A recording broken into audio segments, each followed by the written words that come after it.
start off this call, decision to move on from Mingo? Yeah, with Jonathan, obviously, we appreciate everything he did for us here. Great guy, great player, still developing player. Thought it was a good deal between us and Dallas. They get a young player that they can grow and develop, and we get a draft pick that we're happy with. So I think it was a win-win for both sides. Dan, how much of this is some of the confidence in maybe the younger receivers? I just think it has to do a little bit with just like building too. I think we're trying to build the roster the right way, and that's through the draft, and we're definitely excited about a lot of our young guys. We're excited about a lot of guys on our roster in general. So I like the direction that we're headed, and we just got to keep building and growing this thing.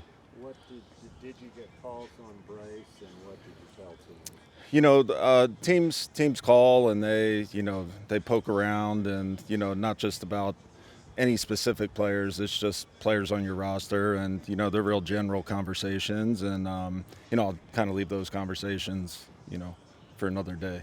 We have not really heard Dave commit publicly to Bryce as the future quarterback. Do you think he can still be the franchise quarterback?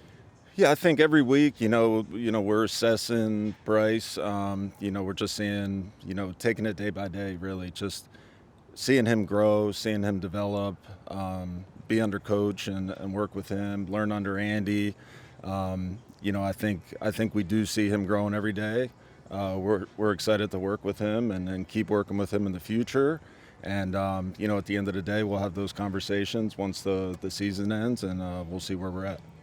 At this point, do you have a sense with Bryce specifically, what is it that you want to see more of? Yeah, just continually improving. It's not just Bryce; it's everybody on our roster. We're evaluating everybody every single day, not just on game day. Not only how they carry themselves, on the field, but off the field as well. So, it's just one of those things where we're evaluating everything, and at the end of the day, we'll get together at the end of the season and we'll see where we're at. Dan, is it safe to say there was no way you guys were going to trade Bryce later, no matter what the package? Yeah, we never got into any discussions. I never opened that door. Didn't want to trade Bryce. Still don't. And committed to working with him and helping him grow and helping him develop. Dan, were you guys listening for anything on Thielen? How much interest was there? And now that he's staying, how does he help the younger guys? Yeah, I mean, Adam's a guy that absolutely won here in the receiver room with the young guys, helping them develop. And then on top of that, he's a great player. So we're excited to get him back out there at some point.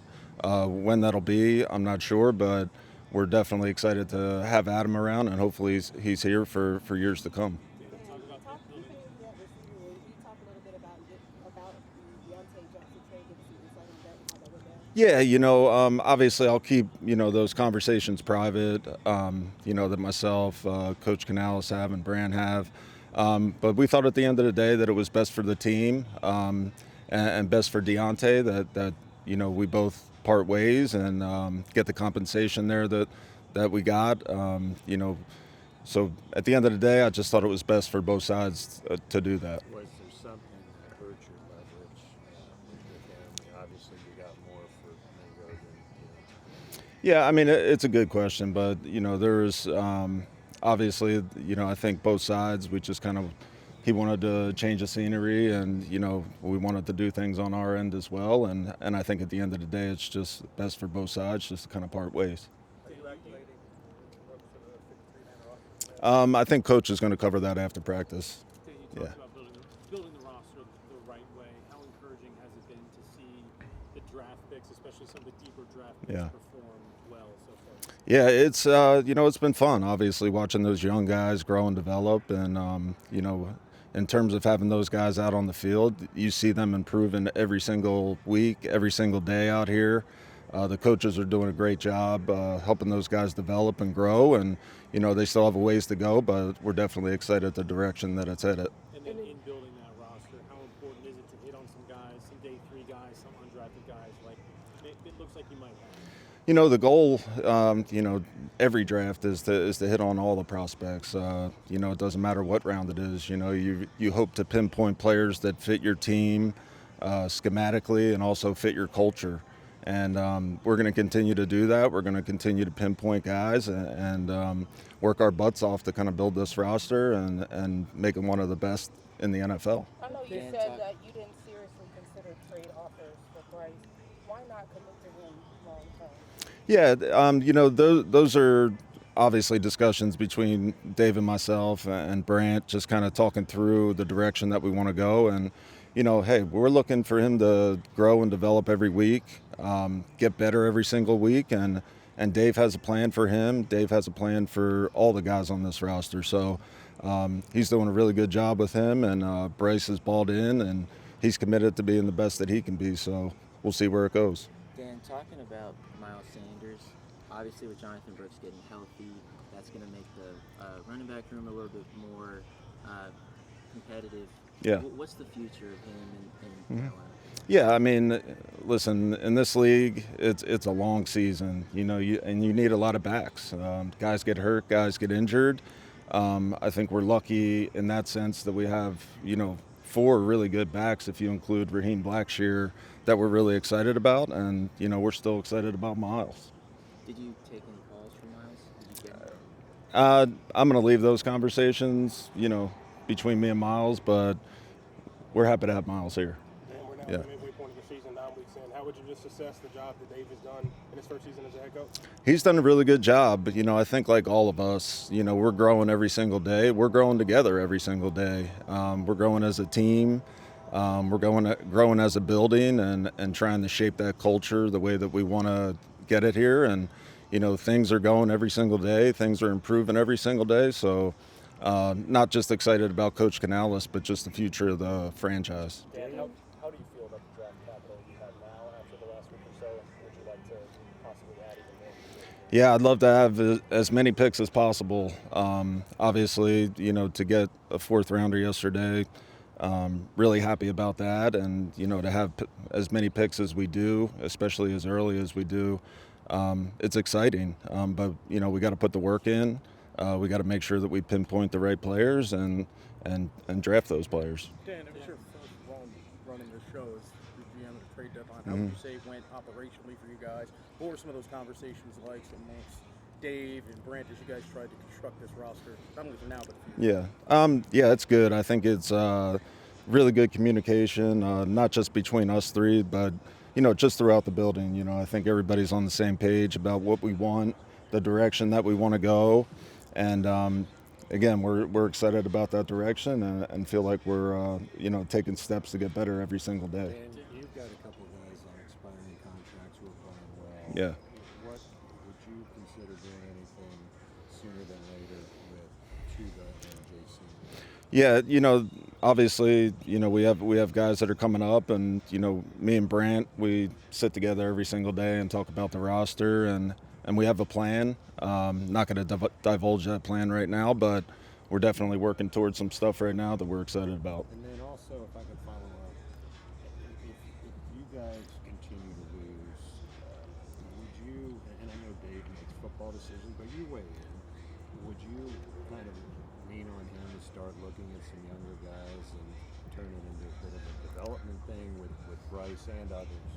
I think that's going to be up to Dave. I'm going to leave that up to Coach Canales, and he knows what he's doing. He has a plan as well. We talk every day, so yeah, I'll leave it to him. If you end up having a top 5 draft pick, would you consider quarterback? Is that talked about? I mean, I'll consider everything. I'm going to have an open mind, and again, I'm going to. I talk about it all the time and talk about it with the guys in the building. We're going to draft really good football players. So whatever position that is, I don't know. But we're going to draft really good football players who we think are going to help our team moving forward. Anything else? What's that? Dave's going to say that afterwards. Yeah, he'll let you know. The team has kind of struggled on the defensive side of the Yeah. ball. Yep. Where do you see the greatest areas of growth on that? Yeah, I think as a team, I think, obviously, we're not stopping the run as well as we would like to. Giving up a lot of yards there. So, obviously there's room for improvement, not just with the run defense, but throughout the whole roster. And again, we're just going to continue on building this thing, be patient, and just bring the right type of guys in here. Dan, when you go back to hitting on guys like Jalen and Devontae, what was it that the scouting team saw in them that's kind of coming to fruition now? Yeah, I think, our scouts, I think they do a really good job of being thorough and really getting to know these guys throughout the fall. So a lot of credit to the scouts for the hard work that they put in, going to these schools during the fall and, really getting to know these guys. So, to see some of these undrafted guys, playing the way that they're playing, it's definitely exciting, and it's a lot of credit is due to them. We'll go a couple more. What's your trick for falling asleep on a plane? I don't know if I'm going to be. I'm usually like working on the plane. I have a hard time going to sleep on a plane, so I might stay up the whole time and might be sleeping in the box during the game though.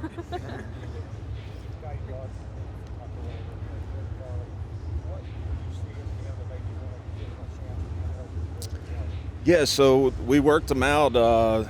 We worked him out, and him moving around out on the field, it was really impressive. You see why he was drafted in the first round, just like the athleticism that he shows, the way he can flip his hips, change direction, the way he transitions, the way he can run, was really impressive. And then the guy too, just kind of talking to the guy, like he's a really good guy that's passionate about football. He's had a lot of bad luck. And I hope he's happy here, and he seems like he's happy here and having fun, and he's another guy that I think is getting better week after week, and that we're excited about moving forward. You had any conversations with Oh yeah, no, I stay in constant communication with Derek and Shaq and really all the guys on the roster. We kind of want that the atmosphere around here to be a family atmosphere, so they know they can call me, I call them. But yeah, I talk to them, they're doing great, they're in good spirits, and I think they're both hoping to come back and help us out a lot next year. Were there any calls on Jason? Last one. On who? Jason. Yeah, people call, and I'll politely tell them he's not available, so he's ours. Thank you very much. Yeah.